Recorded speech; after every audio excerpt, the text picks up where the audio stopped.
20 lakh tyre সমুদ্রে ফেলে গিয়েছিল। 50 বছর পর যা দেখা গেল, আপনি গভীর সমুদ্রে ডুব দিচ্ছেন, চারদিকে শুধু নীল অন্ধকার। হঠাৎ আপনার টর্চের আলো পড়ল একের পর এক কালো টায়ারের উপর। একটি নয়, 10টি নয়, যেদিকে তাকাচ্ছেন শুধু টায়ার আর টায়ার। কিন্তু প্রশ্ন হলো, সমুদ্রের নিচে এত টায়ার এলো কোথা থেকে? এগুলো কি কোনো দুর্ঘটনায় পড়েছিল, নাকি ইচ্ছা করেই ফেলে দেওয়া হয়েছিল? আর কেন 50 বছর পরে এই জায়গাটি পৃথিবীর সবচেয়ে বড় পরিবেশগত ভুলগুলোর একটি হিসেবে পরিচিত হলো? আজকের গল্পটি বাস্তব, আর শেষ পর্যন্ত দেখলে আপনি বুঝতে পারবেন মানুষের একটি ভুল সিদ্ধান্ত কিভাবে পুরো সমুদ্রের জীববৈচিত্র্যকে বিপদের মুখে ঠেলে দিয়েছিল। চলুন ফিরে যাই 1972 সালে। সেই সময় বিজ্ঞানীরা একটি নতুন ধারণা নিয়ে কাজ শুরু করেন। তারা লক্ষ্য করেছিলেন অনেক সামুদ্রিক প্রাণী শক্ত কাঠামোর আশপাশে বসবাস করতে পছন্দ করে। তাই তাদের মনে হলো, যদি সমুদ্রের তলায় কৃত্রিম কাঠামো তৈরি করা যায়, তাহলে সেখানে নতুন প্রবাল জন্মাবে এবং মাছের সংখ্যা বাড়বে। কিন্তু এত বড় কাঠামো তৈরি করা ছিল অত্যন্ত ব্যয়বহুল। ঠিক তখনই সামনে আসে এক অদ্ভুত ধারণা। প্রতিদিন হাজার হাজার পুরনো গাড়ির টায়ার বাতিল হয়ে যাচ্ছিল। কেউ প্রস্তাব দিল, এসব টায়ারই যদি সমুদ্রে ফেলে কৃত্রিম রিফ তৈরি করা যায়। ধারণাটি শুনতে এতটাই আকর্ষণীয় ছিল যে দ্রুত অনুমোদন দেওয়া হলো। এরপর শুরু হলো বিশাল অভিযান। ট্রাকের পর ট্রাক পুরনো টায়ার এনে জাহাজে তোলা হলো। তারপর সেগুলো নিয়ে যাওয়া হলো সমুদ্রের গভীরে। শেষ পর্যন্ত প্রায় 20 লাখ টায়ার সমুদ্রের তলায় ফেলে দেওয়া হলো।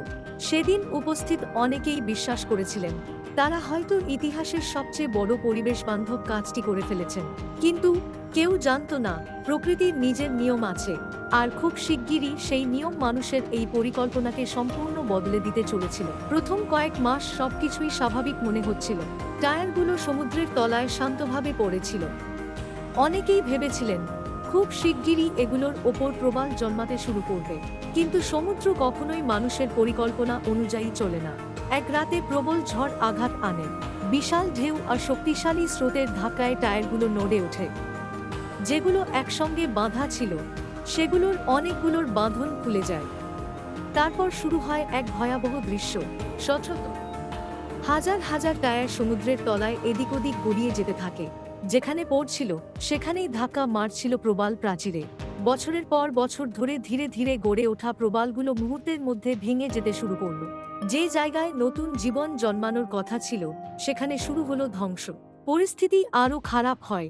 সময়ের সঙ্গে সঙ্গে সমস্যা আরও বেড়ে গেল।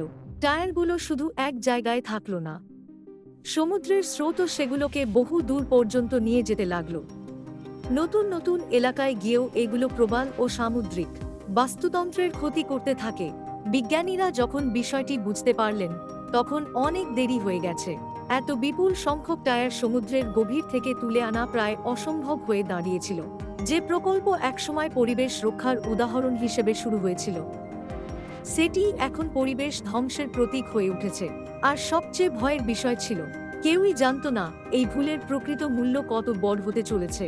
কারণ কয়েক দশক পরে ডুবুরিরা যখন আবার সেই এলাকায় নামবেন, তখন তাদের সামনে এমন এক দৃশ্য অপেক্ষা করছিল যা দেখে পুরো বিশ্ব স্তব্ধ হয়ে যাবে। এই ঘটনার পর বিজ্ঞানীরা একটি বিষয় স্পষ্টভাবে বুঝতে পারলেন, প্রকৃতিকে সাহায্য করার ইচ্ছা থাকলেই যথেষ্ট নয়। প্রকৃতিকে না বুঝে নেওয়া প্রতিটি সিদ্ধান্ত ভবিষ্যতে ভয়াবহ পরিণতি ডেকে আনতে পারে। যে টায়ারগুলোকে একসময় নতুন জীবনের প্রতীক মনে করা হয়েছিল, সেগুলোই ধীরে ধীরে হাজার হাজার সামুদ্রিক প্রাণীর জন্য বিপদের কারণ হয়ে দাঁড়ায়। প্রবাল প্রাচীর শুধু পাথরের মতো দেখতে একটি গঠন নয়, এটি অসংখ্য মাছ, কচ্ছপ, চিংড়ি এবং ছোট বড় সামুদ্রিক প্রাণীর নিরাপদ আশ্রয়। প্রবাল ধ্বংস হওয়া মানে একটি সম্পূর্ণ বাস্তুতন্ত্র ধ্বংস হয়ে যাওয়া। এই কারণেই বিজ্ঞানীরা আজ প্রতিটি পরিবেশগত প্রকল্প শুরু করার আগে বছরের পর বছর গবেষণা করেন, ছোট পরিসরে পরীক্ষা চালান, তারপর বড় সিদ্ধান্ত নেন। আজও সেই ঘটনার প্রভাব পুরোপুরি শেষ হয়ে যায়নি। বছরের পর বছর ধরে হাজার হাজার টায়ার সমুদ্র থেকে উদ্ধার করা হলেও এখনও কিছু টায়ার সমুদ্রের গভীরে রয়ে গেছে। এই ঘটনা এখন বিশ্বের বিভিন্ন বিশ্ববিদ্যালয়ে পরিবেশ সংরক্ষণ বিষয়ে একটি গুরুত্বপূর্ণ উদাহরণ হিসেবে আলোচিত হয়। একটি ভুল সিদ্ধান্ত কত দীর্ঘ সময় ধরে প্রকৃতির ক্ষতি করতে পারে, এই ঘটনাই তার জীবন্ত প্রমাণ। ভাবুন, যে মানুষ একদিন সমুদ্রকে বাঁচানোর স্বপ্ন দেখেছিল, সেই মানুষই অজান্তে সমুদ্রের জন্য এক বিশাল বিপদ তৈরি করেছিল।